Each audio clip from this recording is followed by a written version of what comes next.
Your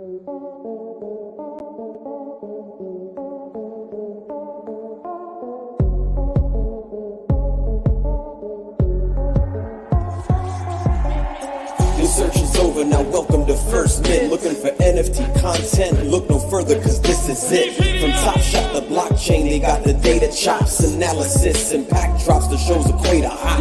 LG and Phil D, the best amongst others. Best brothers that happen to ball since the Ball brothers. So settle in cause it's time for the best show. Ayo Quad, who we reppin'? First Mint. Let's go.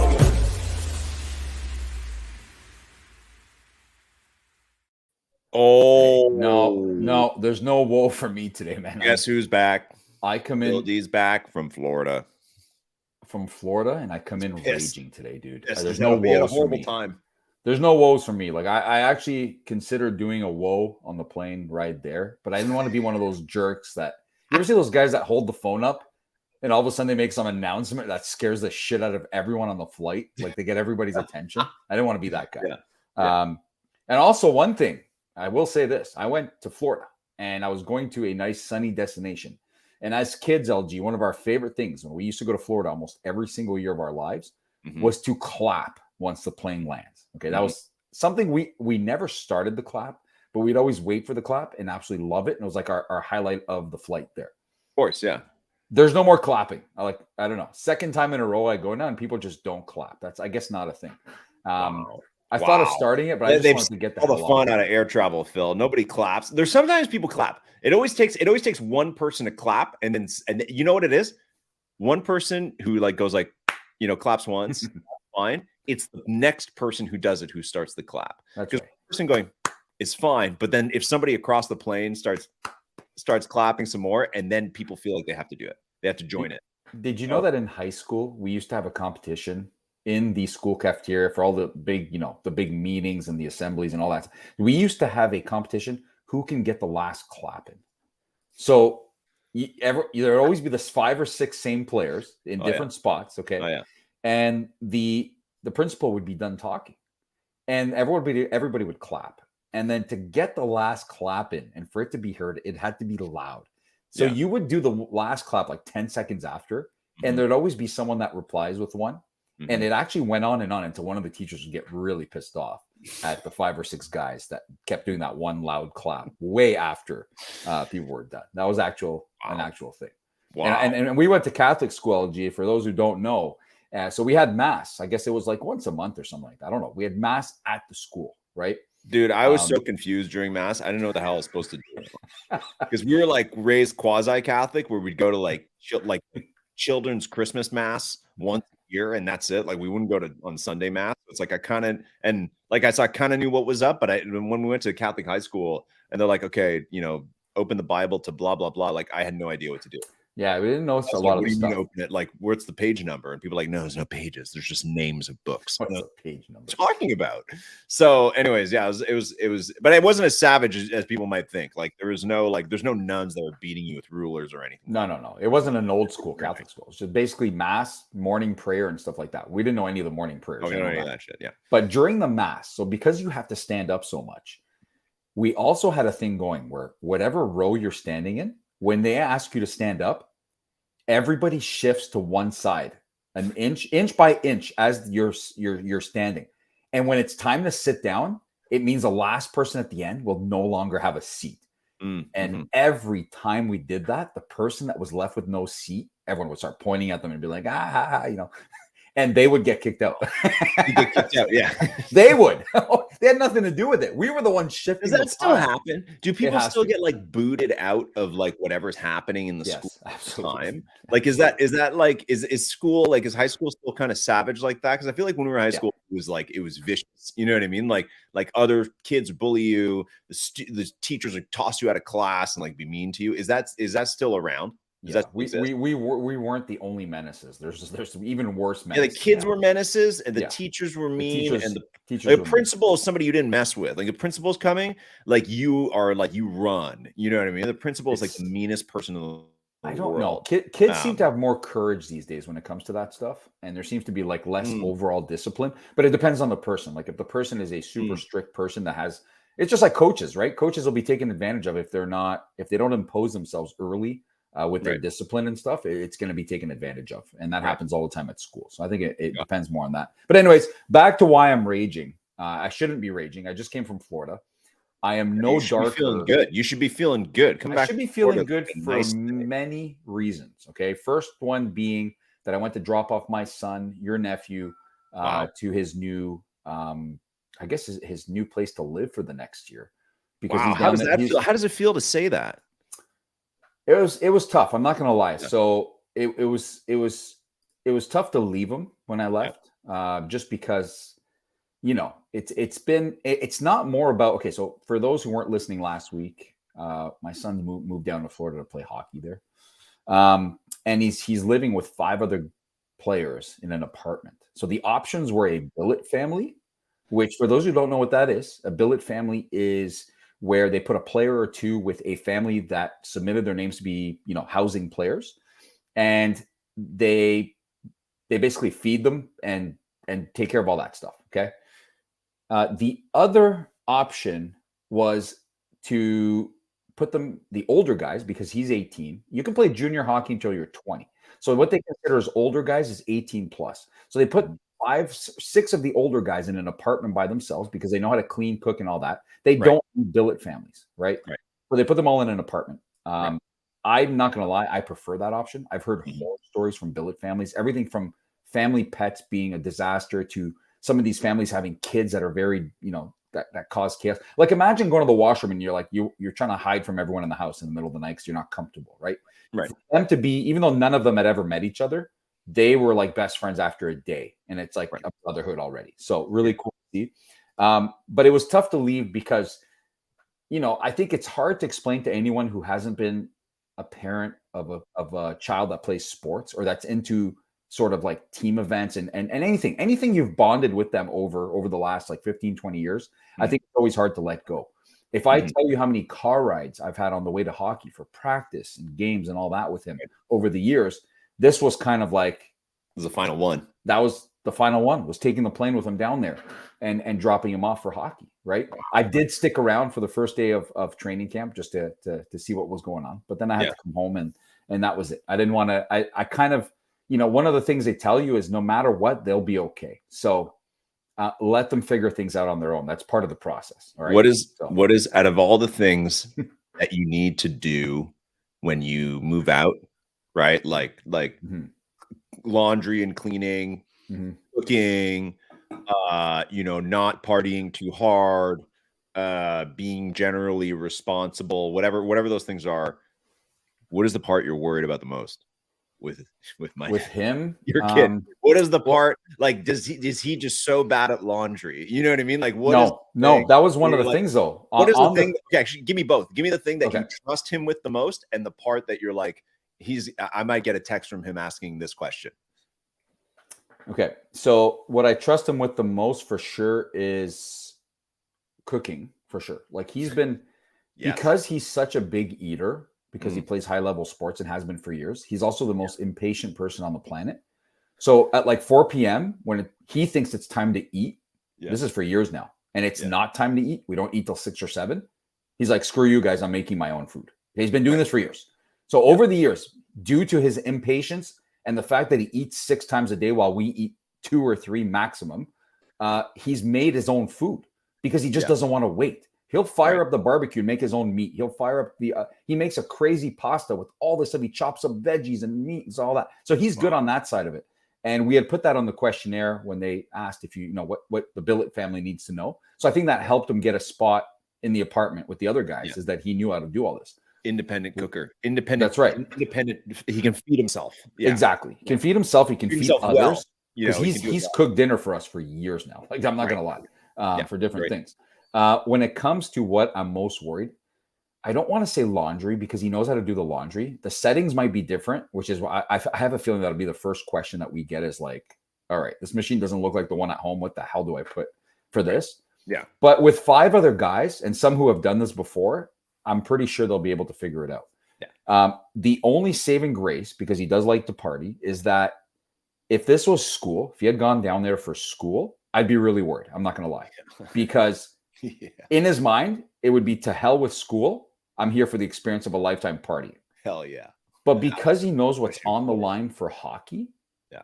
I think, and I'm going to knock on wood right now, I think I'm okay in that department because he told me already the other day when I was there, he's like, guys are going to the beach, but I think I'm going to go back to the apartment and hit the gym instead and stuff like that. I'm like, dude, you can go to the beach with them, but don't go to the beach or the pool before you hit the ice. I know this from my playing days. No. You dip yourself in a pool or the ocean on the day that you're skating, you can forget about it. You're going to play like shit and you're going to do it after. That's after. That's the after, man. You guys have the afternoon off. Go to the beach, man. That's perfect. Right? You'll have time to recover and all that. Yeah. But he's very serious because there's a lot on the line schooling wise here in terms of the league that he went to play in. Their main target and this organization he's playing for, the Florida Eels, are number one in the U.S. the last 10 years with their teams. Okay. Right. And they've sent more kids to school with scholarships in D1 and all other colleges than any other team by like 300 in the last 10 seasons. It's insane. Wow. So that's their main focus. So he's in a good spot and he knows that what's on the line if there's any sort of, missteps. The only thing I do worry about a lot is I know it's not easy to live with 5 guys. They all get along for now, but how will things go when you're tired and you come back from a long road trip? Because they take buses and planes on road trips. Yeah, and you know how it is, man. It's like your brother's your best friend, but at the same time you're going to fight the most with your brother, right? So to have 6 of them from all over the world put into one small apartment with 3 rooms, where there are 2 per room with twin beds, is eventually going to be like, I need my space. Do you know what I mean? I know it's going to happen. That's a lot to be in one apartment. So, but that's, that could actually be going to the gym could actually be good for that. Because that's what a lot of people, although a lot of people at that age, I think like going to the gym with buddies, right? With friends, but the gym can also be a solo thing where it's like, you go, even think for like dads and stuff like that. It's like their hour at the gym or in the garage working out. Shout out Jump Shoot is like their time where they're alone. They can listen to podcasts. They can just kind of veg out and work out kind of thing. So maybe that'll be it. You're right. I do agree. It is hard to live with other people from other places in the world and learn their lifestyles, right? Where it's like coming back from a long road trip, those guys might be like, great, let's get a case of beer and like listen to music and have people over. And he might be like, let's go to sleep, or the other way around, right? And that's not easy to manage. That's the thing, is because not everybody's there with the same purpose, right? Right. But even then, I already got a message from him here when I saw him when I was over there. He's like, I think we might be changing roommates because my roommate likes to get up at 6 and go to the gym. And he's like, as much as I like to go to the gym, I don't go at 6. I go like at 8. So I don't want to wake up at 6. And there's another guy in the house that goes at 6. So maybe they can room together and go together at 6. I guess they're also like all like not in they're all kind of in competition with each other in a way too, which is like what you are. They're on the same team. You're trying to get to everyone's trying to get to the next level. It's not like you're at the NHL and that's right. Everybody's just trying to make the team good, but there's nowhere else to go. It's like everyone's trying to, I guess everybody will have that focus as opposed to like first year res college experience where it's like, well, like whatever, who cares? Well, you might be room who like is taking the easiest courses in the world. That's true, or somebody who's, but you don't like care what grade somebody else has. You don't care what grade somebody else has, right? You're right. No, you're not competing with them for the grades. Like if a guy comes home and says, "Hey, I got an 80 on my freaking exam," and the other guy's like, "Yeah, I got 74." You're not devastated by that. No, who cares, no. Right? Like who cares? But you're right. They're all on the same team and competing for the same thing. There are players that are going to be healthy scratches for games, and there are players that are going to have discipline issues and things like that. But you know what? It's all part of the process, and it's all part of kind of growing up and figuring those things out. And I think they'll do just fine. But you made a good point. Yeah, not everybody's the same, different cultures. But even being from Canada, because 4 of them are from Canada, one's from the U.S. and one's from the Netherlands. Okay, 4 being from Canada, they're from different parts of Canada. Right.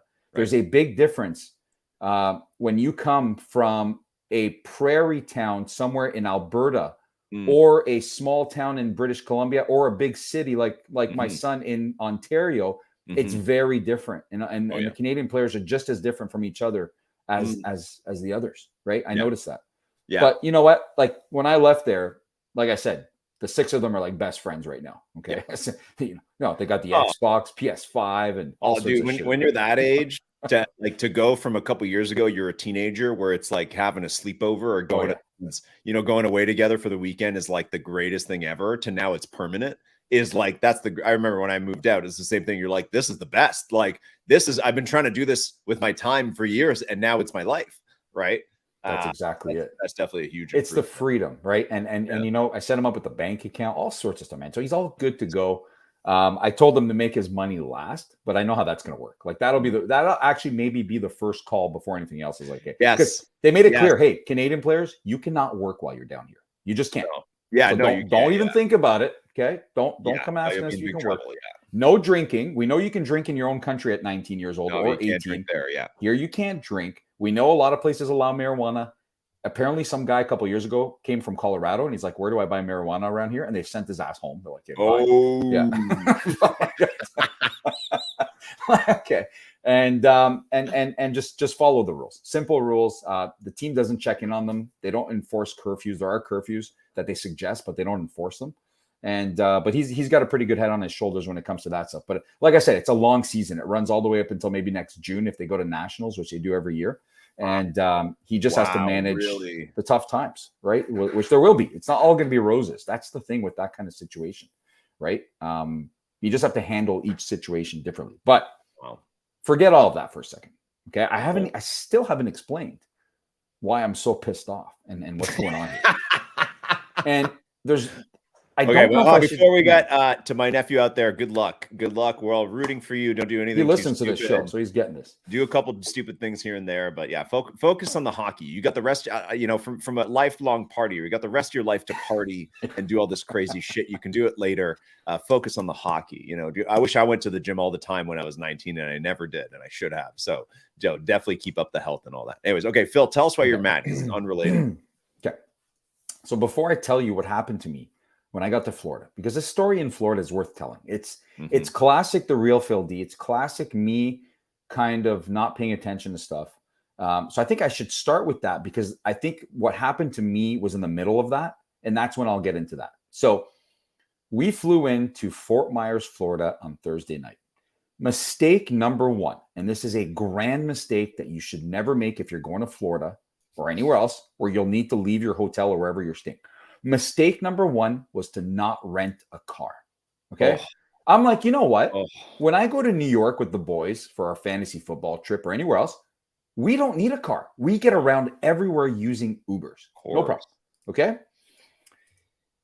The first sign for me was when our plane wasn't able to leave Toronto because of bad weather. We're stuck on the tarmac like forever. They're like, if your flight's going down south, we're not allowed to leave. I'm like, okay, isn't that everybody? Anyways, there is no north. Like, where the hell are you going north of Toronto? What the hell is he talking about? All right, so we're stuck for half an hour. Then we left, and it was Air Canada Rouge with no TV screens.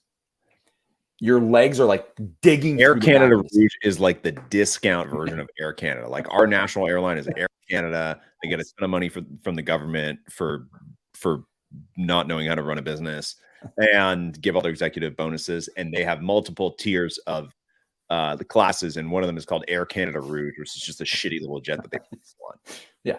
No leg room. Okay. You don't even get a snack. No. Yeah. You get a drink and it's like, hey, we're making our descent. Here's the drinks. Make it fast. Right. Yeah. No coffee either because you have to have your seatbelt on. All right, cool. Anyways, whatever. I'm not complaining. A flight's a flight. It's only 3 hours. It's not bad. Yeah. Seriously, that's not bad. Quick. Yeah, from Toronto, it's quick. Yeah. So we land, and then the storm of the century hits. Like 2 seconds after we land, can't get off the plane. All the locals are like, "That's the biggest rainstorm we've had in like 2 months." Whatever, of course. So, anyways, so I leave there in the Uber. When I see that it's like I'm going for a 10-minute ride that's going to cost me like $35 US on Uber, I'm like, oh, that's expensive. Ubers don't usually cost $35 US to drive 10 minutes. But I'm like, all right, well, this is a sign I probably should have got a car, but I am now gone from the airport. So we went straight to his new apartment. The dad who had set the whole thing up with his son, they had put beds in there.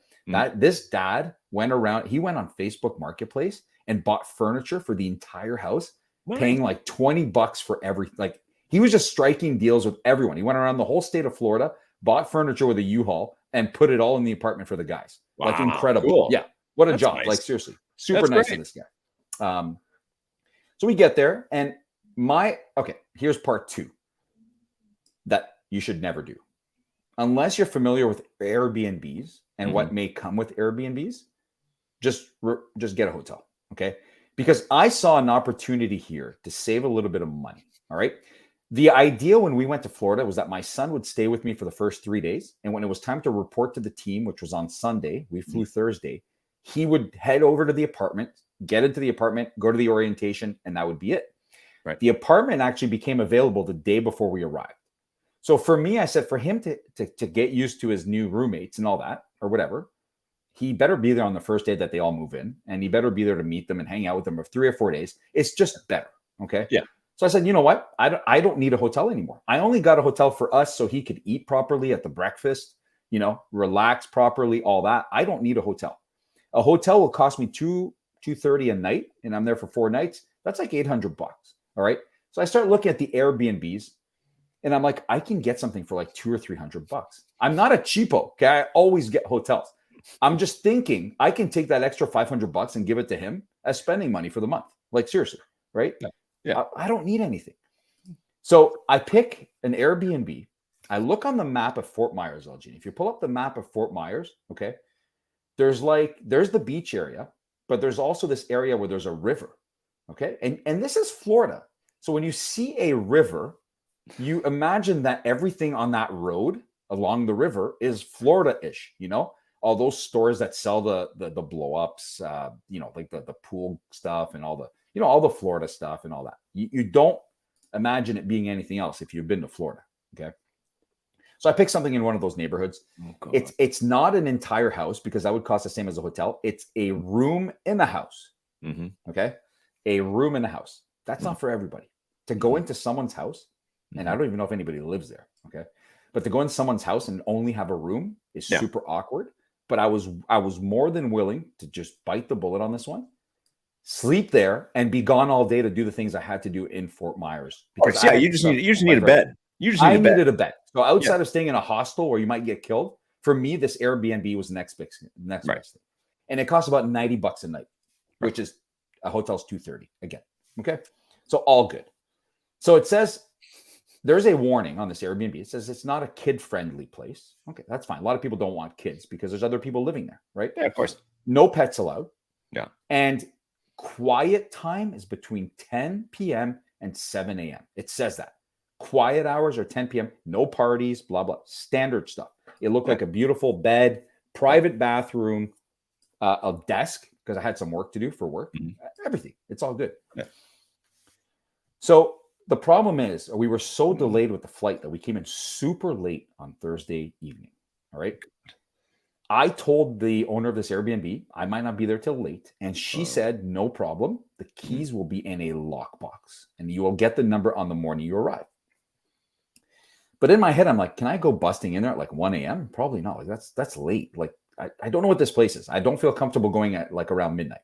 But I had no choice. We got to his apartment and I had to go get him bedding at Target. I had to go get him all sorts of shit at Target. And mind you, we do not have a car. We are taking Ubers to the smallest of places and paying $20 every time to go like 10 blocks. Awful. And I'm like, oh shit, Target closes in an hour. We need to go now. Fly over there, get kicked out of Target as the last people in Target. Okay. This is 10 p.m. now. All right. Go back to the apartment, meet all the roommates again and more chatting.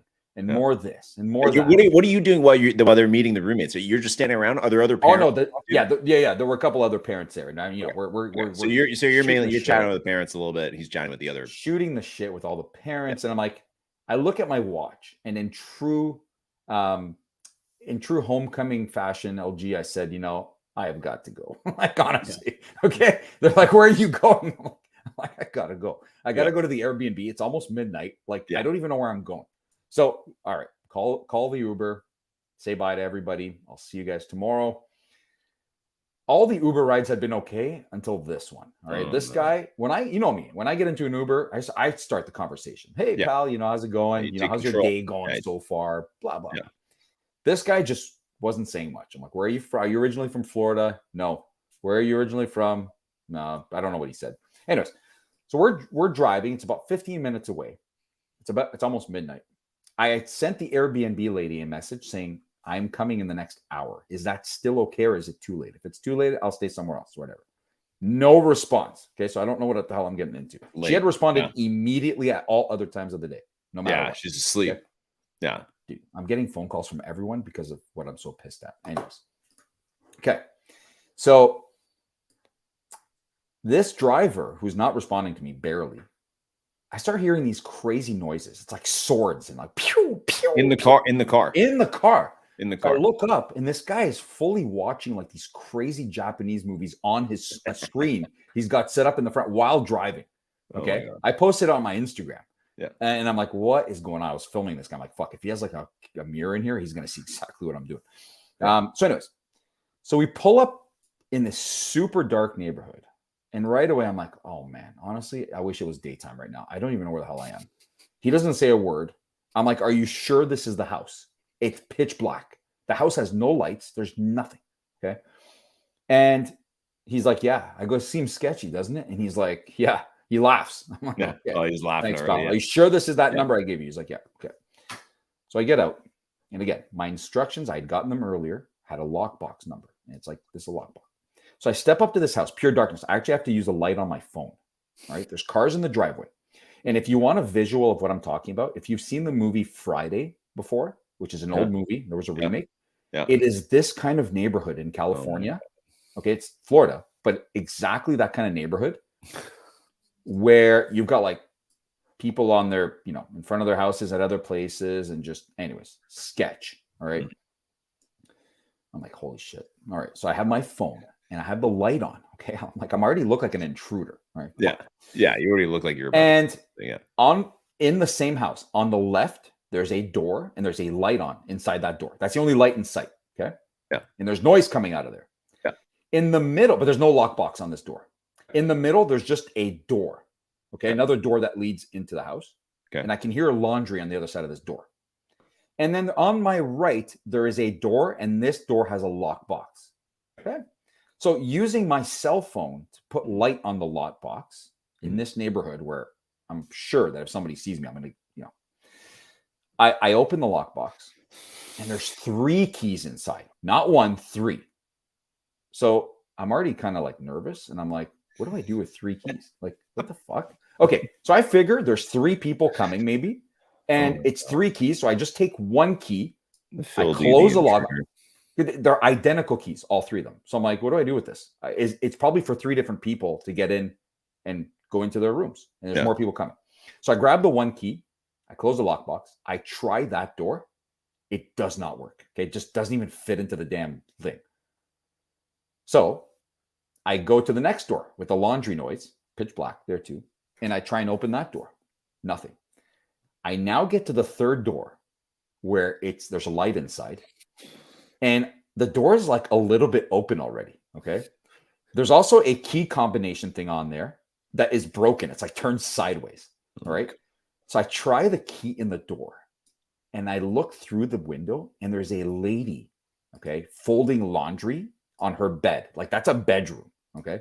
And I start turning the key or trying to turn the key and she yells out, "Who that at my door?"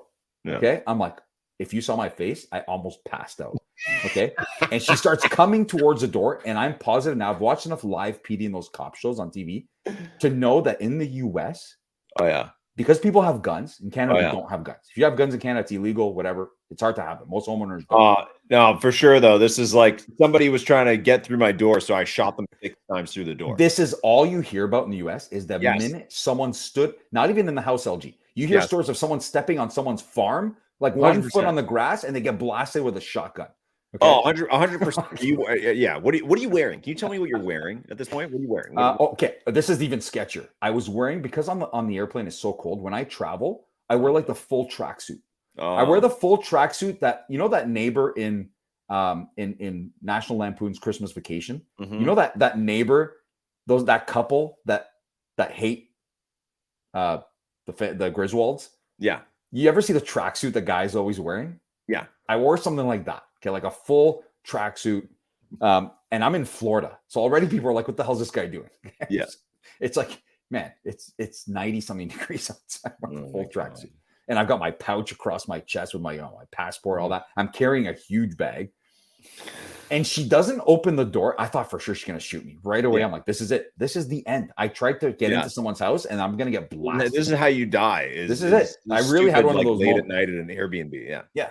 So she opens the door a tiny little bit. And before she can even say another word, I say, I'm here for the Airbnb. Right. Smart. Yeah. And right away, I didn't even let it get to anything else. I just screamed, No, Airbnb. Yeah. Make that, just get that Is this out the there Airbnb? as quickly as you can. And she says no. Okay. And I'm like, okay, then what the hell? Am I at the wrong house? Yeah. But no, I opened the Where's lockbox. the Airbnb? Where the hell's the Airbnb? She says, let me make a phone call. Okay. Okay. All right. So phone call gets made. Hey, someone's here for the Airbnb. All this whispering. Okay. Yeah. I'm like, all right, thank you. All of a sudden, all these lights come on inside the right door, the one with the lockbox. Okay. The door opens, and I don't know how to describe this guy, but if you know Debo from the movie Friday, okay, look up Debo. A version of Debo that's like 20 years younger than Debo, like a young Debo. Oh, yeah. Maybe the most jacked guy I've ever seen. He's wearing a wife beater. Massive dude. Yeah. Massive dude. He's got these long dreads. Huge. Okay. Mm-hmm. And I'm like, is this the Airbnb? The biggest smell of weed comes out of the house. Okay? He's like, yeah. I'm like, okay. First of all, it's a lady that owns an Airbnb. Okay. I'm like, yeah. But it does say there are roommates. Okay. It says that. And the inside of the house is beautiful. So he opens the door. He says, yeah. What? Your key didn't work? I'm like, dude, it doesn't work. He's like, nah, man, that's the wrong key. I'm like, well, I didn't know there was more than one. There's like it 6 says keys. in the message that there's only one key. It doesn't say there. So he pulls them all out. I'm like, I tried, it didn't work. He shows me that it works. And he doesn't really say much else. So we go in the house. I take off my shoes at the front. And he takes me through the entire house. And there's a bedroom that says number 1 on it. He takes one of the keys and he opens it and says, this is your room. Okay? Oh my God. So I chat with him though. We chatted for like 20 minutes just about shit. He had been woken up. Okay. I go, is it just you here? He's like, nah, there's one other guy and one other person too. I have no clue where. I don't know anything about this house. So I go in the room after chatting with him. I chatted seriously for 20 minutes. Really nice guy, actually. And I close the door. I lock it. There's a second lock from the inside. I lock, but I'm like, I kind of waited to hear him walk away. I don't want him to hear me locking the second lock. Like, fuck, what do I do? You know, right? And so I locked the second lock and I just set up my stuff. And that's it for night 1. I don't know what's going on the other side of the door. I don't know what's outside. I know nothing. Mm-hmm. Anyway, so the next day I start working from there. And then I'm like, you know what? I need to go grab coffee. I'm terrified. It says you're allowed to use the kitchen, the living room, but this is someone's house. Yeah, somebody lives awkward. Here, man. It's awkward to just go out and start doing that. Yeah. There's people that live here. I'm not about to start using their common areas as if I live here. Yeah. Okay. And like I said, this neighborhood, all right, like I'm just going to put it this way because I don't want it to be a racial thing. Let's just put it this way. I was the only white guy I saw in the neighborhood the entire time I was there. Okay. That's all I'm going to say. And there was everything, there was everything else, but there were no white people is what I'm saying. Okay. It's not about race. It's just to show you that where I like, you know, and this is funny because one of my good friends who's black said, well, you for once felt like the minority. I'm like, yeah, dude, 100%, man. Like, you know, but I'm not intimidated by stuff like this at all. Okay. No. For me, cultural experiences and all that shit is my vibe. It really is. Okay. So I'm not scared or anything. If you're from Toronto, that's not a common experience. It's not a thing. You know, at all. Just put it that way. Yeah, it's not to be it's not nothing bad. And I do understand that. Like, used to it. Not everything is like it is in a lot of parts of Canada where all the neighborhoods are nice. Yeah. You could be in a great neighborhood and maybe it doesn't look so great. Do you know what I mean? Yeah. But people need places to stay. There's a lot of anyways. So next day, I'm like, all right, what do? I need to get out of here. So I need to go get a coffee. Where's the nearest Dunkin' without me having to pay a $20 Uber again? Because I looked it up. It was like $18 and it's like 5 blocks or some shit. Anyway, it was a 15-minute walk. So I walk in the heat with my laptop and shit. And I will say this neighborhood, again, I stood out big time walking there with my laptop and shit. Okay. Yeah, dude. I'm like, okay, act like you're from here. Like, act like a big shot. You know? I'll act like you're a terrified tourist. Oh my God. So I walked to the local Dunkin' Donuts. That was a little bit more. This honestly sounds like a movie. Like, this really sounds is. like it sounds like what's the movie? What's Twins, where Arnold has to come to America to meet Danny DeVito or something like that? Like, you getting off the bus, like, super confused, but this is like you are in a different neighborhood, Phil. And making things worse, where that the reviews were all actually good. And now I can't believe some of these people stayed here. I have a hard time believing these old white couples stayed in this place. Okay. I just don't know how that's possible. Me, I'm okay. Okay. I get along with everybody. And like, I was actually one of them. like in the house. Like I felt like comfortable. But Wow. no, not This is actually. like, you know what this sounds like? This sounds like the Fresh Prince episode where they dare Will dares Carlton to go like spend a night in the hood or whatever. And then he just like Uncle Phil goes to get him and he's like a completely different person. This is a sound like Phil has like been transported into the movie Friday and he's I've been taken in just right like away. part of the culture now, Yes. you know.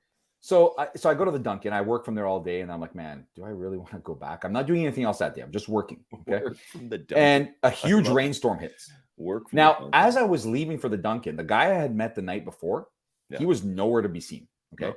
But I heard noise in the kitchen. So Yeah. I went in the kitchen before I went out the door because I'm like, there's someone in there. It's weird if I just bust right by the kitchen and run out the front door and like, no, say hi. Yeah. So I go in and there's a lady there in her pajamas. I'm like, Okay. hello, I'm Phil. Who are you? She Yeah. gives me her name. I'm like, how do I get to the local Dunkin' or whatever? She's like, Yeah. oh, you're walking? I'm like, yeah. She's like, I don't think it's walking distance. I'm like, don't worry about it. It's all good. I need to walk. So she shows me where to go outside. I go. So the night before I had exchanged phone numbers with the guy. Okay. He's like, if you need anything, man, just shoot me a text and I'll help you out. So while I'm at Dunkin', What was his name? What was his name? What was the guy's name? Brandon. Brandon Brandon. was his name. Okay, Okay. yeah. So I'm at Dunkin' and I get a text from Brandon. Brandon. And he says, hey, my lady told me you went to Dunkin' and you walked there. All right. So that was his lady, which I didn't know. Okay. And by the way, during the first night, there was random like meowing sounds. All right. I'm serious. There was a cat in that house, but I never saw him. Yeah, that's normally cat. Yeah. I get a text from him. He says, I know you went on foot. It's raining. If you need a ride, I can come pick you up and bring you back to the house. Yeah, you got to get in the car, Right? Brandon. Yeah, 100%. I did not get in the car, Brand. I'm like, dude, Ah. thank you so much. I'm like, do you need anything? Do you want me to bring you something? You need a Dunkin' coffee? Yeah, exactly. How And far is then- the hold walk? How long did you have to walk for? About a 15-minute walk, but Okay. he knows, and I know why he asked me. It's not the rain mostly, it's the area. Okay. Yeah, He knows that area and he knows that it's a little Oh yeah, sketch. you know when you're walking, and I've done this in a lot of other places in Canada and other countries too, where it's like when you're walking in an area where people don't walk. You know what I mean? Like for a variety of reasons, but it's like you immediately sense it as you're walking because you can feel people in their cars. You can feel They're cars. staring at you, being like, "Oh, who is that? Why are they like something happened to them? They're walking." Not just cars, the people walking by you. Every single one of them was like, Yeah. well, first of all, they're all drunk. They're like, Yeah. "Yay." I'm like, Yeah. Yeah. Everyone goes by on a bike. Everyone in the stores is looking at me. Oh yeah. Anyways, I felt it very much, but I wasn't intimidated by it at all. To be honest with you, like I went into this store, a grocery store there called like Hispanic Imports. Mm. And yes, again, only white guy in sight. And they were looking at me like I'm fucking crazy for going in there. I mean, But I you can wouldn't get expect Mexican Coke It's in called there. Mexican Hispanic Coke is import. insane. Okay. So I get the message from Brandon. And because I asked him if he wanted something. Yeah. Just Oh. trying to be courteous. I'm like, do you want Yeah, me to of bring you course, yeah, something? trying or to be what? nice, No? yeah. Okay. He Phil, says, man. I'm good, bruh. Just making sure you straight. Okay. So we're good. Yeah. All right. There Well, you go. thank you. Yeah. Appreciate Phil's that. doing well. Thank Yeah, you for the Phil's- offer. We're good though. Phil's 'Cause learning I'm not going back to the house just yet. Also, on the reviews, I had read that everything's great there, except because the reviews matter. Okay. People have a problem, they will put it. Everything was fine. Nobody said anything bad. Okay. I'm surprised no one said anything about the neighborhood, to be honest with you, because I know some people can't handle that. They probably just left. Mm. But there was someone that said, like, this was great. The bed wasn't the size I thought it was. It was fucking huge. I don't know what they're talking about. The Wi-Fi was great. The working air was great. And the fourth complaint they had was that they saw a rat fly by. Okay. Okay. So in the back of my mind, I'm thinking about this rat the whole time. Yeah, there's gonna be a rat. Yeah. What you need to understand is that in Florida, and I learned this last time, no matter where you are, nice house or not, you will No. have bugs, you will have rodents, lizards, all that shit. That's part of the life over there. Yeah. Okay. It's harder to contain than anywhere else because of the heat and just how many there are. All right. For the record, I did not see a rat my entire time there, but it was on my mind. Okay. Before I left my son's apartment, okay, he had put 2 huge containers of peanuts he bought in my carry-on. I checked my carry-on because they said there wasn't enough room on the plane, and I didn't need my carry-on. It was basically the size It's like of some kind of prank. Yeah. So the peanuts exploded in my Oh. bag. Oh. So when I opened my bag, all I could think about was this rat. I'm like, I heard about the rat. I made sure not to bring any food here that's not properly sealed, and now the peanuts are everywhere. I'm like, I'm fucked. Okay, this rat's coming. I'm like, I put my whole freaking carry-on bag in a garbage bag that night, and sealed it so the rat wouldn't come, but there was no rat.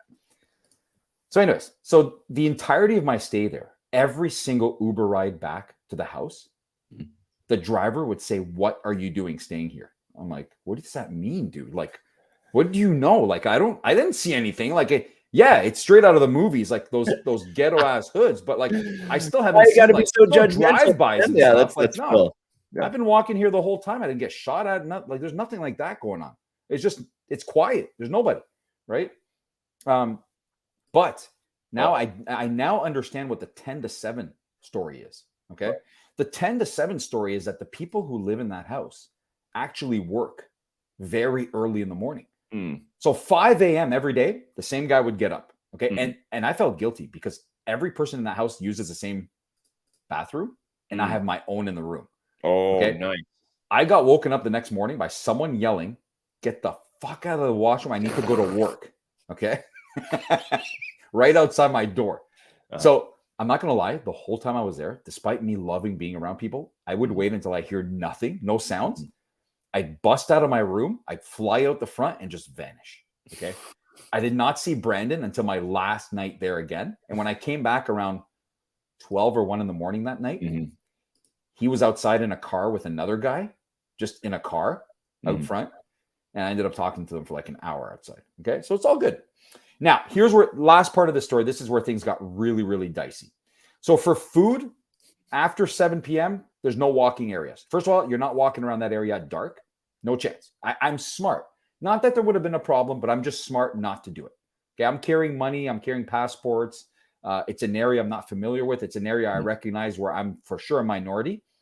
If you're being smart, you don't have to be careful or be worried about it, but there's certain things you're not doing. Just like downtown Toronto, I'm not going to Regent Park at any point of the day. There's just no point. Yeah. Not at night, not during the day. Not that anything would happen to me, but it's just not a risk you take because you know that area. Yeah. Somebody might have a problem with it. Yeah. So what do I do to eat? Again, LG, keep in mind, I do not have a car. I can't come and go as I wish. Okay.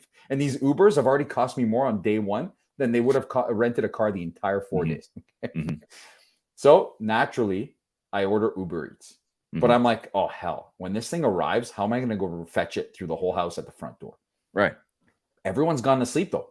So I don't hear any noise.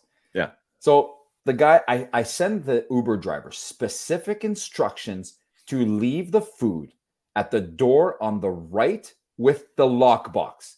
I said all 3 doors are part of the house, but only the door on the right has a lockbox. Leave it under that door. Specific instructions. So it says your food is here. The driver takes a picture, sends it.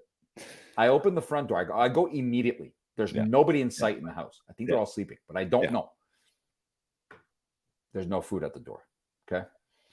So I look up and the bag of food is at the door that I tried to enter night 1. Okay. And the light is on again. I'm like, oh, hell no. There's just no way I'm going to have to go to that door again for the second time in 2 nights as an intruder and fucking, and take the food. So I tippy toe all the way to that door and I can hear the same lady. She's singing inside. Okay. And I'm like, she's going to see my silhouette like in the friggin' door again because it's a huge window. So I plant myself against the wall where I don't have to actually go in front of the door. And I reach, like I almost broke my arm. My arm almost came out of the socket. I reach for the bag. I snatch the bag. I run back to my house, slam the door inside, and I open my container. And I forgot that when you're in the US, whatever you order, the portion is for like 10 people. It's not just for one person like you. It's tons of food. What did you order? What did you eat? Okay, I ordered some crazy fried chicken with fries and other stuff. And they gave me a 2-for-1 deal. So I now had like 10 pieces of fried chicken. And I'm like, I'm in a room where someone said there's a rat. I cannot leave this food in here. Share some with the rat, man. Okay. Or share some with the guys who live there, but there's no one in sight. They all went to sleep. I would have gave them one. Yeah, feast. Right? Yeah. So here I am. I can't throw food. Like I can't leave food overnight. What am I going to do? So I'm not going to lie. It's more than I've ever eaten in my life. I ate more than I actually felt like throwing up the entire night. Okay. I tried to eat the whole thing. Whatever I couldn't eat, I broke into small pieces and I was flushing it down the toilet. You were flushing it? Why didn't you just put it in the fridge or something? Do you think I'm what did I tell you about the common areas? I'm not going in the common areas. Okay. Yeah, I know, but whatever. Just put I in. don't know what's Nobody going even on in knows this damn place. I'm not going in the common areas. It's not my house. All right. So I was listen, I'm not eating it the next day either. So I'm flushing like small pieces of fries. I'm cutting them all up, throwing them all in there. Yeah. I then take the same garbage bag as night one, wrap up whatever containers were left from the food, God. and then I take them the next day with me. Yeah. So, but while I was there, what happened was even more disturbing is that somebody got into my Instagram account. Mhm. Okay. I was sitting there chilling one night on the bed because I don't want to leave the room. Mhm. And I get a notification or an email saying someone's getting into your Instagram. Click on this link to reset the password. And I clicked on the link. And I spent a good hour fighting a hacker who took over my account. They won. Okay. This is a hacker that ends up being in Nigeria. So it says he ended up winning the war. I changed my password like 10 different times in a row. He kept, and what I didn't realize, and I think maybe you suggested this or somebody else did, I don't remember who it was. Someone said they must have access to your email. When I went into my email, I'm like, wait a minute, all those verification emails I just got, they're gone. Where are they? I go to my trash, they're also gone. I'm like, what the hell? So I go in to recover deleted emails, and they're all in the deleted emails. So this person had access to my email, and that's how they were able to do a full takeover.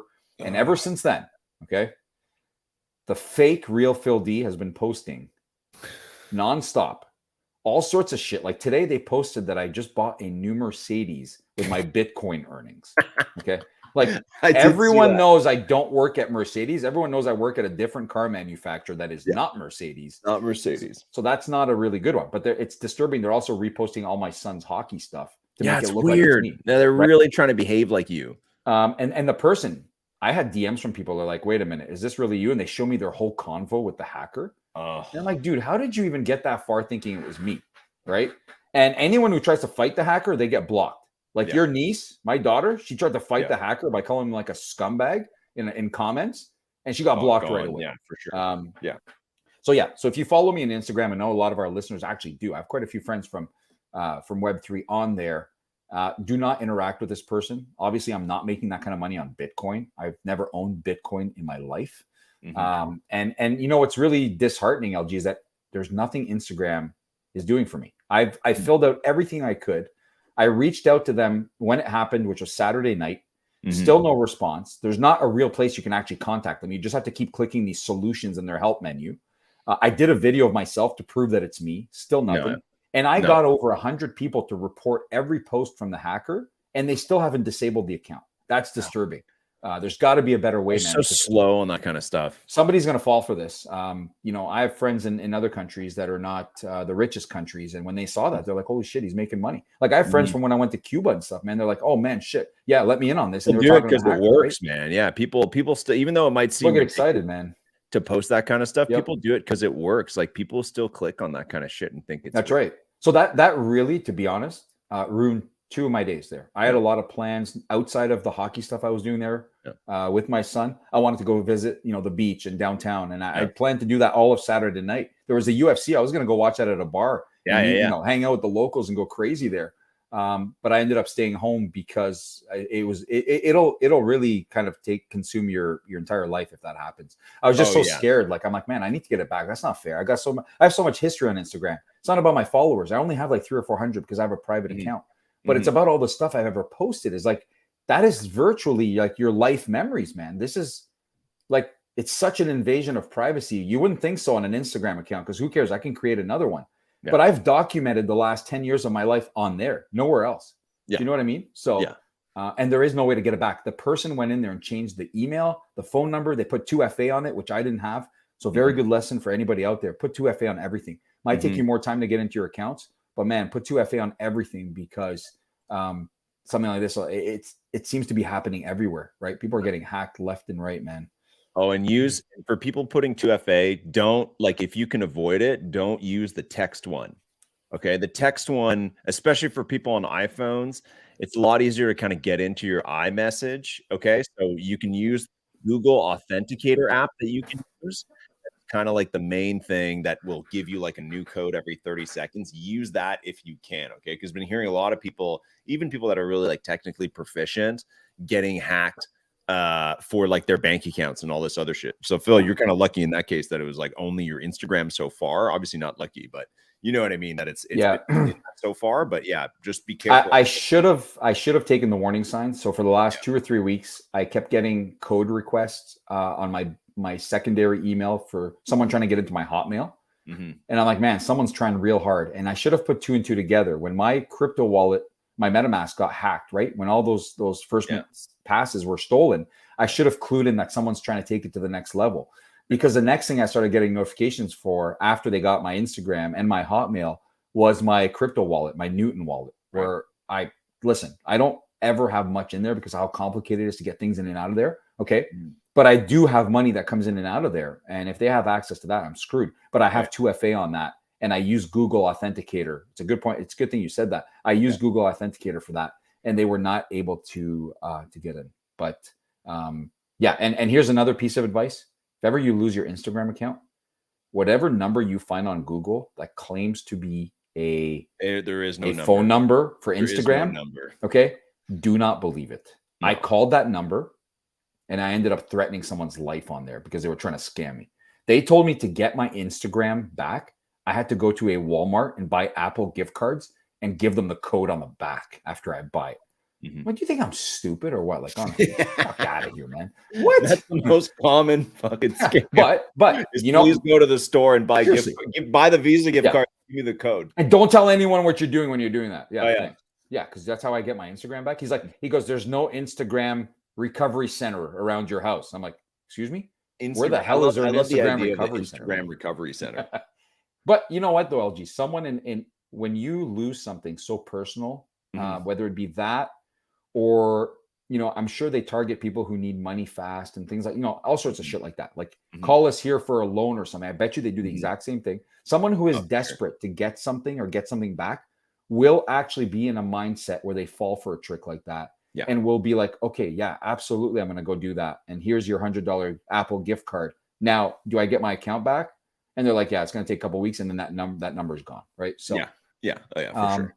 Instagram does not have a contact number or an email, none of that, nothing. You actually have to go through their entire guide of help and try and find the right option for you and hope that they can help. And eventually they'll flag it, but it's super slow. So it's just easier. I hope so, man. I'll be happy if they disable the account completely and not let this hacker operate, and I'll just start a new account. Yeah. I really want my stuff back, but at the end of the day, if I don't get it back, then it is what it is. But it would be sad. That's like my book of memories. Your Instagram account right now in our messages, like the last message is it trying to send me like one of the scam posts, but at the top it says active now, and I can actually call in Instagram. You can call. So should I call it right now? Yes. Hold on. As long as you don't, a lot of people started blocking me. They're like, I was interacting with the person, but I'm scared I'll get hacked. Yeah. Okay, let's try. Let's just see. You're gonna get blocked in 2 seconds. Oh, let's find out. This will be better than that record shop call to that stupid number on the ATM. By the way, the hacker's in Nigeria. Hold on, it's calling. Just says calling. You hear that? Oh, he's shitting his pants right now. You hear the little ringing? I have his email. I'm going to send him a message. I'm coming for him. Answer, you scumbag. We got to get Jabril back on the show, see if he knows any scam centers. We can go find this guy. No, it's just ringing endlessly. He's not going to answer. He's probably shitting his pants right now. Now, the heat's being turned up. Let's put it that way. Okay. Anybody? No, it's just ringing endlessly. So, do you think, though, okay, these are pretty high-tech scammers, I guess. I don't know. Yeah. Do you think there's someone out there that is a higher tech hacker that I can hire to like hack back? I'd say maybe in our community, you could ask like Captain Plantain or somebody who knows a little bit about that. But I don't know. There's no about that on YouTube. You can find videos of people who have like reverse hacked like I did see that. And they're talking through the computers at those people. But I don't know. I feel like just trying to make it go away and just trying to do everything properly is going to be. I do. You know, when I was about to write a message to this clown, but I'm like from a different account or something, and I'm like, you know what? I don't want to kind of antagonize right now because I want to try and be as stealth as possible in getting it back, right? Yeah. But this person, to hack my account with my 300 followers or less, is kind of bold, man. Like, I obviously they target people in the crypto space and in the NFT space, right? Yeah. Knowing that this could happen, but to go through all that effort to get into my account where only 300 people follow me. Yeah. What was that?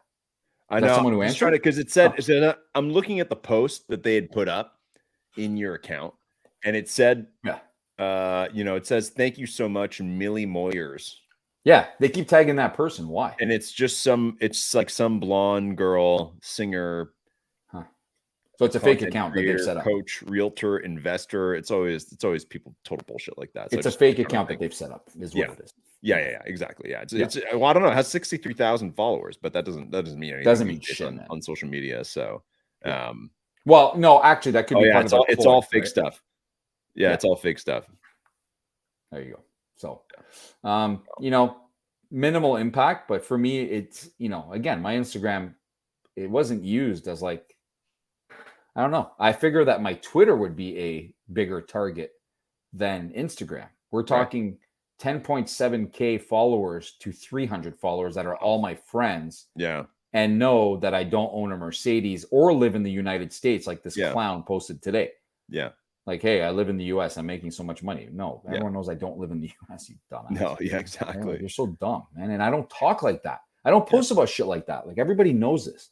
So, but it is frustrating. I just wish there was an easier way. Again, this kind of goes along with when I lost my seed phrase. Yeah. I keep saying this, and I was telling this to our parents the other day when I saw them, LG. I'm like, that's the only thing I don't like about this space is that, like, there should be a way for me to recover my account when I lost my seed phrase. But I mean, at the same time, you can't even like even normal social media, you can't. Right. It's different. It's different, right? But it's like you got kicked. Like, if anything, having your seed phrase is the workaround for an account for something like this, because technically, unless you put the seed phrase like in your email or something like that, but if you have it in a private place, this is like that's what you don't have with Facebook and Instagram is like a seed phrase that's only yours that nobody else can get access to. There's no email recovery. You know what I mean? If anything, the seed phrase makes sense, but then if you lose it, you're fucked, right? So it's not. So by that case, like for people using it, it's technically a better system, but is it a better system in terms of how people use it? Like exactly. Right. On Instagram though, as far as I got to recovering my stuff, which I couldn't because the person has put 2FA on it and all that. Right. There was an option of an original passcode that I got when I first opened the account. Oh. And they're like, you probably took a screenshot of this and it's in your phone. It actually says that. And I'm like, what? I'm like, that was like Instagram. I've had it for 10 years now. Yeah. I don't know, man. Like, what the get out of here with that. What passcode? You have your passcode from Instagram? Like, seriously. I don't. The hell are they talking about? I know. But it says it's probably in your phone. You probably took a screenshot of it. That's what it says. No, I don't have that. They should be telling you not to take screenshots. Your passcode. Let me look. Instagram. There's weird, man. I have no idea. No, I don't have the passcode. We'll see what Instagram does. I just wish that when over 100 people report something, there would be a trigger of suspending an account until they can investigate. I don't care if it takes there's got to be something. Yeah, it's ridiculous. You can't let these people operate. But there was an influencer that posted on a Google post saying that someone pretended to be them on their account for like a whole month, and Instagram didn't shut it down. They kept scamming people out of shit, and they didn't shut it down. So I don't know what's going on over there, man. I think Zuck needs to come out of his fucking MMA stuff and come deal with this first. He doesn't care. He doesn't care. That's not. He doesn't make a free service, man. But that's not why they make money. They make money on advertisers. So if you're an advertiser, you have a problem, then they'll help you. But if you're just a regular user, if you're one of 2 billion users or whatever, they don't give a shit. You're shit out of luck. Absolutely. Yeah, exactly. So that's it. We just spent an hour talking about my 4 days in Florida without actually talking about anything I did in Florida. Pretty much just describing what the hell was going on at that crazy house. And this is it. Here we are. Wow. Yeah. Wow. All right. Phil's back. We're back. An hour into the show. Well, we've heard all of we know why Phil is pissed off, more pissed off than he's ever been. Welcome back. I mean, things while you were gone are not too crazy, I have to say. Probably the best piece of news that I saw was that speaking of hacks, is the NBA account posting on Facebook. Did you see this? I saw you post about it yesterday. Yeah, I retweeted it from First Minute. So I guess this is on theme, but this is a little bit different. So basically, there is a I guess when you manage a social media account for a brand, which is something I've done for a long time for a lot of brands, You allow different people, like basically say you're managing like a Facebook or a Twitter. I can give Phil D access to First Mint Twitter. Like I can say this account has access, and they can either post, they can use the analytics, they can manage it, whatever. And the same thing for Facebook and all these other accounts. Well, it looks like somebody in the NBA world on the NBA account doesn't work at the NBA anymore, but whoever their social media manager is forgot to remove their access because they posted this from the NBA account on Monday morning, I think yesterday morning, and this is from the NBA Facebook page. It says, "How do I log out of this? Haven't worked here in weeks. Anyway, the NBA overextends its social media employees greatly to the detriment of their health and social lives for a salary of less than $50K annually after taxes. I worked 14-hour shifts without breaks at times. Shout out Adam Silver. We don't get health insurance until 90 days on the job. That's silly, isn't it? Glad I resigned. No need for a job to get in the way of your happiness. Donate to mental health causes. Peace emoji." Wow. Could have been worse. I mean, that's not. They could have written something way worse for sure. Now, here that begs the real question, LG. Over the last 3 years, there have been different employees and friends of the First Mint that have had the password to the First Mint Twitter account. When those people left the First Mint, did you cut them off from, or did you change the password? Maybe that's who's been posting the whole time. I haven't posted on Twitter in months, Phil. Maybe they're the ones who.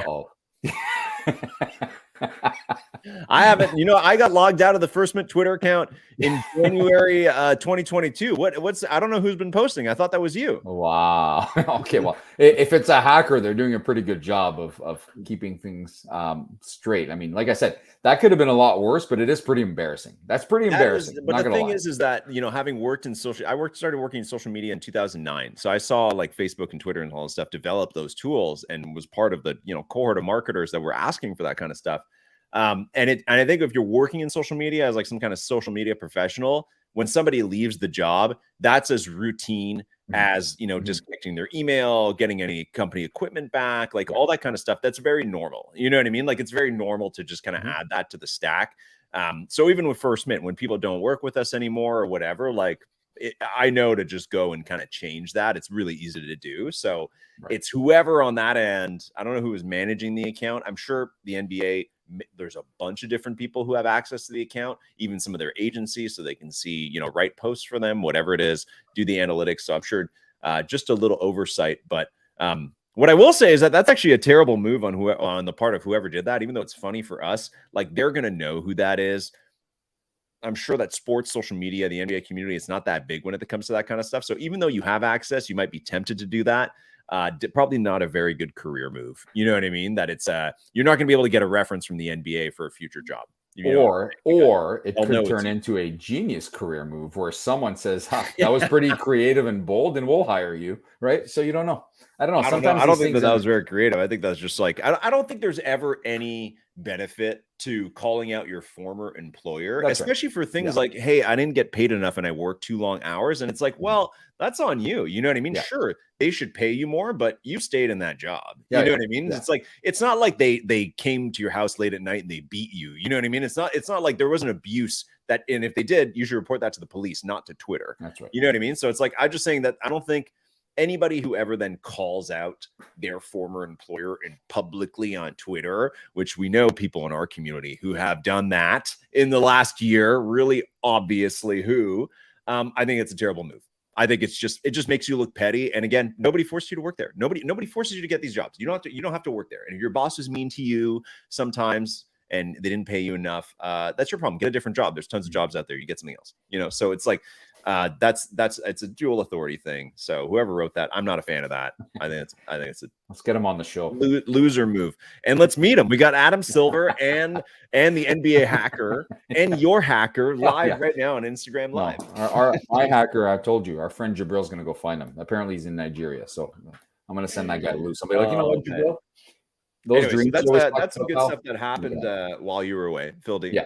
So that happened just yesterday, and other weird things that have happened. Because I know we already took up a lot of time, so I don't want to go too long today. Speaking of hacks, the First Mint Media Pass is out. We have 10 redemptions so far. 10 people who have redeemed their passes. 5% of the passes already. Season starts tomorrow. A lot, man. That's we have a 3-month season, so it's a lot for the first couple of days. We have a lot. We have some trivia contestants who have signed up for tomorrow night. We have pitch zone contestants for next week. We have 2 survivor contestants for 2 weeks from now. Things are raging. And today a mega deal went down. Dollars, our beloved whale at First Mint, sold 3 of his media passes. I didn't see to that. none other than Dumbo from Dapper. Wow. For a healthy, what was the amount? Oh, it looks like we've got a sales bot. Looks like there has been, there's a listing. For a healthy 0.15 ETH. So $250 for a package of promotional pieces that I'm assuming are going to go up on First Mint sometime soon. So we got some action on First Mint on the media pass, Phil. And today, in just over 3 hours, we have our first bot tweet going up. You scared the shit out of me. I thought you said we have our first live show. I'm like, I did not know about this. It's been live the whole time, and the trivia begins now. No, but so in 3 hours, we actually have our first tweet. So for the first time ever, people have been able to buy an individual tweet, whatever they want on First Mint. I'm not the editor. I give it a quick look. I tested the link in this case, but I don't know. Again, NFA, always NFA. All of this is not financial advice. Anything that goes up on First Mint Twitter that is from the Media Pass will have a hashtag Media Pass with a little emoji of a card.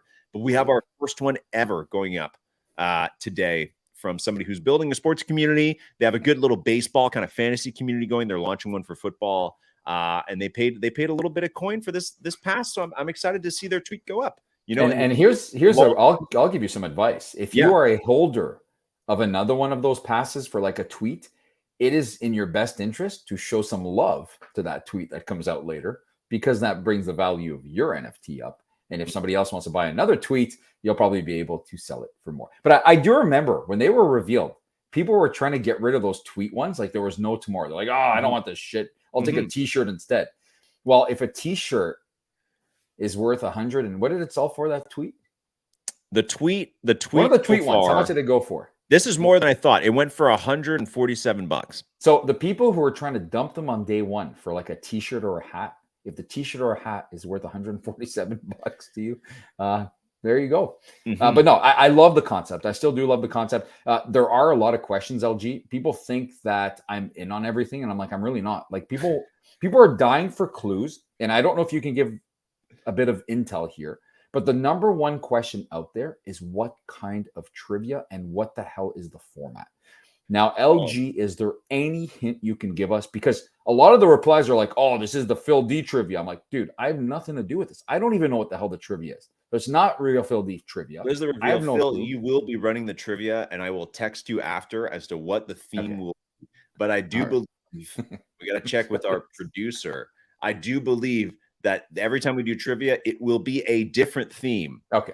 Good. But there will be a theme, and the theme will be revealed as the trivia begins. Okay, so nobody's no heads up on the trivia. So you don't want to get like, so you don't want to tell people it's gonna be like wrestling trivia and have all the wrestling maniacs show up and try and be part of the wrestling. No studying ahead of time. What do you think? Should we do that? Should we do it? Should we tell people what it is? I don't know. That's a good question. It could benefit in the sense that if you know what it is and you think you're good at that, you'll exercise your pass, and if you're not, you'll keep it for another time until you feel that you have a chance, right? And if it's something that maybe a lot of people are familiar with, then you might have a lot of value go up in those trivia passes. Now, will the prizes and stuff be announced? So that's the more ahead of time. That's the other question. He's having issues. So the prizes will be announced either the day before or the day of. So the day before is actually today because we're recording this on a Tuesday. But I can tell you right now, the packs or the prizes are packs. From the platforms and the products that you love that we talk about, we do have some packs. So the prizes are good. It's not just random NFTs I'm making up or anything like that. Like they are actual. Not more media passes. No. It's not more media passes. You are getting actual prizes. And I will say trivia starts tomorrow, 5 o'clock Pacific, 8 o'clock Eastern. You have until like almost right before to register by redeeming one of the trivia passes. They are the one that has the most listed. Okay. There's a lot of these listed for the cheapest. So the cheapest price right now is actually $40 for a media pass, which I think is I think that might still be a little high just to come and play trivia, but it is there if you want it. There's quite a few listed, so you could probably make an offer on one of these for a little less, and maybe someone at First Mint will let it go. But yeah, we've got Well, that's it. Once you know, I think if they know the subject ahead of time, that might be the case, right? Like you might be able to All right, accept well, an we can offer try when it, you yeah. don't feel comfortable playing, say, NBA trivia. Then Yeah. you're going to accept an offer for less than the $40, I think. What do you think? So, what do you think trivia should be for tomorrow? NFL, football? Still 2 weeks away from the NFL. Yeah, but the next trivia is going to be after football started. It's not for 3 weeks. These episodes are once every 3 weeks. Okay, we could do NFL. Yes, we could do NFL, and you're going to have to go in the NFL all day Discord and tell people in there that there's NFL trivia tomorrow night. But no, I think NFL's a good great strategy. And it won't always be sports, right, LG? Yeah. To my knowledge, it might be different stuff. Or is it a sports themed trivia all the time? We're kind of a sports themed show, so I don't think we would do something like way out. I don't think we'd not a random night or anything like that. Yeah, I don't think we'd do like movies or geography or something like that. But knowing Phil, especially you as a trivia master, knowing that, I feel like the questions would always wrap into that. So it could be football themed, but the questions could be about football movies, right, or whatever. So that's great. I do like that. That you're giving me ideas already. So yes. All right. Well, Phil. Okay. Let's just call it right now. Tomorrow night is football themed trivia. We have 2 people signed up already who I already know are both huge football fans. There you go. Packs are up for grabs. I'll see. You know what? I'll see if we get packs from All Day. They did commit some packs, and I'll see if we can just make it for that, and then it'll just make tons of sense. You know. So let's do that tomorrow, and then we can talk about the trivia theme for 3 weeks from now. And trivia, you accumulate points every week. Is that how it works? Yes. So, for a grand prize. Only one person, but whoever wins survives to the next trivia. So you get a free pass to the next trivia by winning one of them. But if you lose, you can always re-enter with another pass. Oh, so whoever wins tomorrow night does not need a new pass to play the next trivia session. No, they don't. Okay. Yeah. I think the winner gets to move on and stay, like basically like king of the court, like that's the champion to dethrone. Okay.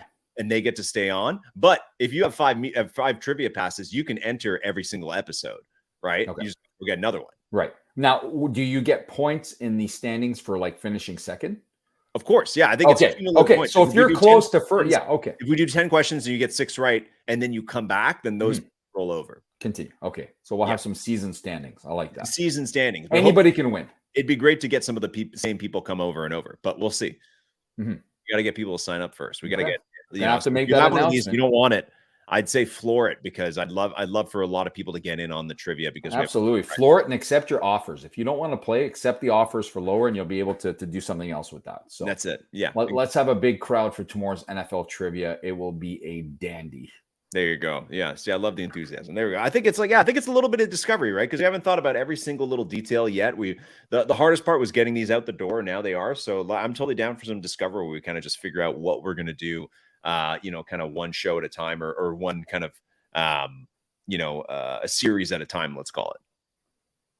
Great. Let's do it. Phil, we don't have that much more time, because I've got to, we're kind of already delayed doing this. I got to get back to the hackers, man. Yeah, you got to. I'm not joking. Are you interested in the Top Shot Larry Bird drop? No, I'm not. I'm just not. I'm not going to lie. I'm starting to, after holding on tight for so long and collecting the way I wanted to on Top Shot, I'm starting to switch up again recently. I'm like, okay, nothing is happening. It's continuous leaderboards. All right. And it's just like, I'm sick of these damn leaderboards. I really am. And they're just rolling them out one after the other. So I don't think I'm going to keep all 400 Top Shot NFTs that I have. I'm only going to keep the stuff I really want. So I was collecting all the Canadian players, every single Raptors one, but there's really no benefit to collecting all of those. I'm like, do I want all these Siakam moments? I'm not even a Siakam fan. Why the hell am I holding on to these things? So as soon as they unlock, out you go. I'll invest that somewhere else and do something else that I want. But I'm losing patience a little bit in that sense. But again, I wasn't expecting anything from the way I was collecting. So the Larry Bird thing doesn't move the needle for me at all. I know people got excited, but they made a huge announcement last night. I saw it after I got home. Yeah. That Larry Bird's voice will be on these things. Okay. Yeah. And then I looked They at did like an interview. Austin did an Yes. interview with him where they asked him about the plays. yeah, that's right. And I looked at the interactions with that tweet from Top Shot, and it was like there was like 20 likes. Like nobody gave a shit. So okay, cool. What about you? Are you going for those? No. I thought about it. I thought they were too expensive, $99 to like go for the lottery for one of them. So I wasn't too crazy about that. And I just don't find like Larry Bird is absolutely an NBA legend, but I think like players like that are a little too far removed from our generation. Same here. You know what I mean? Yep. Guys who Never were saw him play. Yep. like the year I was born. Basically, it's like I think like 70s, 80s basketball is a little too far removed for me. And not that I don't appreciate the history, but it's a little bit different also because the game was like kind of different then too. So when you watch it, even watching like Last Dance and you look at MJ's first couple years, I'm like, this looks significantly different than like the 90s years, you know, where it became a little bit closer, more We'll like open that topic. you only care, you can only, I think generally in sports, you can only care so much about players who like didn't play by the time you were actually watching as a kid. You know what I mean? So I'm 37 turning 38. So Larry Bird, like I'm born in 85. So Larry Bird had his glory years in the mid 80s there. I don't remember caring about him. I don't remember other people caring about him. And it's just, I know that he was good, but I just don't really care enough. Same with any of the guys before him. And he's also never done anything that actually appeals to me. Like at least like Kareem Abdul-Jabbar was like in a movie with Bruce Lee where they fought. Like at least that's like kind of funny to me. I don't know. I appreciate old movies more than maybe old sports, but what I did want to say, Phil, is that for the longest time, especially when Top Shot blew up and First Mint blew up and were those days, there is one person in our lives that we kept saying, when are you going to get on Top Shot? And he kept telling us only when they get some of the old school players on. And that was our father.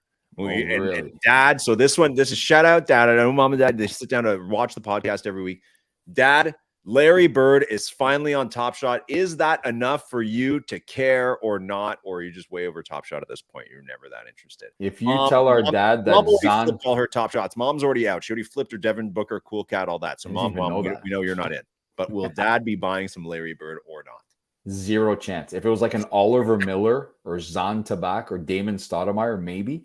But no, he's not going that far. Dad wants like Charles Oakley. Like, you know what I mean? He wants like some of those guys. No chance of that. Zero. I don't think so. I also don't find, and I will also say in terms of like whenever they're like, okay, these are the best 20 players ever in NBA history, and they go all the way back, like Oscar Robertson and like, you know, Kareem, like whatever, all that kind of stuff. I always found Larry Bird to be super boring. Super boring. And you know what I mean? Like in terms of like just the range of players and their personalities and like their records and just their looks and everything. Like I always found Larry Bird was just like, it's kind of the wrong demographic to aim to as well, because let's be honest, the Larry Bird fans from back then are probably not that into digital collectibles. No. Right? And I don't think they're even willing to be. Do you know what I'm saying? No. Like maybe it was their favorite player ever, but I don't think this moves the needle being like, all right, I need for the first time ever to learn how to like open a wallet. Even like when they did Magic Johnson anthology, right? Because what they're doing, they're doing these huge drops where it's just like a very rare amount of these things of like the best players before. Even Magic Johnson, I'm like, well, Magic Johnson's still super active. And I know Larry Bird kind of is, but it's not the same. Like Magic Johnson, you still see him on TV. You know, he's a bit more of a cultural icon, especially because of everything he went through, right? It's like there's still like there's something more there, right? Versus Larry Bird is just not. I don't find that thrilling. I'm glad that Top Shot was able to pay him to do the interview and do all that kind of stuff, but it's not for me. And I think it's interesting what you're saying about Top Shot fatigue. Like as much as they very much want to keep going through the off season, and I think some people like that it's like, well, there's all this stuff to do in the off season. I do find that it's like now, which is like around now might be a good time to start thinking about NBA, right? Because it's like schedule's out. Yeah, schedule just came out. Like obviously they're getting out of the way for NFL, although not for primetime games this year. They're going up against the NFL for quite a few games. On Christmas Day as well. Yep. Christmas Day, Thanksgiving, everything. They're going up against them. But I do find that it's like now is when NBA fans start to percolate. Like the season's less than 2 months away. Time to start thinking a little bit about get some tickets to games, like whatever. On Top Shot, it's like, well, they've been hitting us with stuff every week since the finals ended. It's like I kind of have like Top Shot fatigue, whereas like the season was started. Like if you hadn't heard anything from Top Shot in 2 months, and than you did now, you might be more into it. You know what I mean? That's right. So I don't know. We'll see what happens, but I don't care. I agree. There's some breaking news. We were just talking about the media pass. Ooh. It's a listing. It is not a sale. Uh-oh. But there is a listing, which this is the first time I find out there's an actual bot. Okay, so I just set up the bot before we started chatting. I was going to say, I've never seen this in the before. Discord. Also, for anybody join First Mint Discord, you can. You can only join one channel, but there is now, I see what you mean. But there's one channel called Negotiation Table. You can join. You don't need a token to join, and you can come chat with us about, you can come discuss with the day ones some of the passes that you might want. Anyways, Phil, go ahead. Okay, so this makes me smile because I know how people value things when they list them for sale. Okay.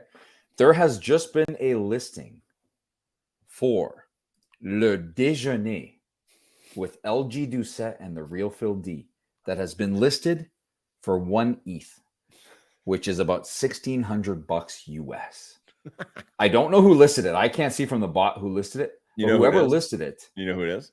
No, who is it? It's somebody who won a pass during our pass giveaway live show last week, the pre-show, where people who missed the type form got to come on and compete for their pass. And it's somebody who wasn't even there that had somebody else compete for them. It's Cannabis, who was at his 1-year-old's birthday party and sent Jump Shoot in his place to the competition, got Le Déjeuner and has listed it for $1,600. Wow. All right. So here's the deal. And Le Déjeuner, is where you get to have breakfast with us or brunch on Zoom. And we send you food to your house. If anyone purchases that for that amount, I promise you that the Déjeuner will be in person and it will be at the house that I was staying at in Florida. Phil, but we don't get that money. I know we don't. I know. We don't get the money. I know, but I'm sure that whoever's selling it, Cannabis, will be more than happy to sponsor that. But no, that's fantastic, Cannabis. We appreciate you for valuing having breakfast or déjeuner cadeau with us at being that much, and we hope that one of the big whales in the space who's been dying, and I mean dying, and I'm looking at the ones who have a bit of an obsession sometimes with us. I know you're dying to come have déjeuner with us. Now's your chance. It is now on the menu. We'll have a big group déjeuner one day when we get together next time, but it's not going to happen anytime soon. So. Cannabis will send you a couple extra toast. If he sells that for $1,600, then you know what? He's buying the déjeuner. He has to give us some of the money. We have to use the money so we can all get together. That's ridiculous. There's no way he can just make. I mean, if he wants, but I don't know who's going to pay that much. Maybe somebody will. Maybe somebody really wants to spend an hour on Zoom with us having breakfast. But I feel like they can get it cheaper. I feel like you can get it cheaper if you join the Discord and you chat with Cannabis. I feel like you get that pass for cheaper. Phil D, I've got to run. I will leave you with one last thing. This week, the news broke yesterday that the Knicks are suing the Raptors because an ex-employee supposedly took some documents with him from the Knicks and used them at the Raptors, access some illegal files, which we all know that is prosecuted at the highest level in the United States when you keep the files from a place you're not supposed to, that people really don't like that. So anyways, this is, I just have a meme to share with you from that. I was going to post it here. I was going to show it up. So this is from ridiculous thing ever. Kevin Scanlon, and he wrote, and he says, Raptors stealing the Knicks' secrets on being a successful franchise. And here we go. It's somebody flipping through the pages of an empty binder. It's empty binder sleeves. I mean, is this even a real thing considering the Raptors suck? Like, seriously. Because both teams suck, man. What are you talking about? Both teams are bad. Like, what did you steal exactly? That would be like the equivalent of Williams accusing AlphaTauri in F1 of stealing their stuff. Like, you both suck, it's not dude. Like the Raptors won the championship last year. It's not even like Deflategate or sign stealing of the Patriots, where it's like, well, the Patriots are a really good team and they find ways to cheat to stay a good team. It's like, no, the Raptors are bad. And it's like, there's nothing they're stealing that are secrets. You know what I mean? Yeah, like exactly. The offseason's been kind of whatever, or like not that interesting. Like the Carolina Panthers being like, hey, Seattle Seahawks, you stole our playbook, right? Yeah. Well, you both suck. Neither one of you made the playoffs. So what the hell's the difference? Yeah, don't worry, they stole the wrong playbook, man. Yeah, it's not like, helping seriously. anybody. Like what? I mean, this is ridiculous. I couldn't even believe when that came out. Like I would understand one of the top teams or something, But even of all leagues, for that to happen, that's more of a football thing, okay, or any other sport. But then in a league where all that matters is having superstars on your team, I'm pretty sure that's the only formula to winning championships. Just get superstars on your team. Forget your damn playbooks or whatever the hell it is. Hilarious stuff and pretty pathetic. Well, Phil D, I've got to run, but it's been great to see you. I'm glad you made it back in one piece from Florida. And I'll see you tomorrow night. Tomorrow night, Wednesday, 5 o'clock Pacific, 8 o'clock Eastern, Media Pass. Episode 1 trivia is debuting, so hopefully we see you guys all there. Maybe we'll have a couple of door prizes for the audience. Maybe we'll have something for the chat. Maybe we'll throw something in for the chat. Who knows? So, Phil D, everybody else, I'll see you tomorrow.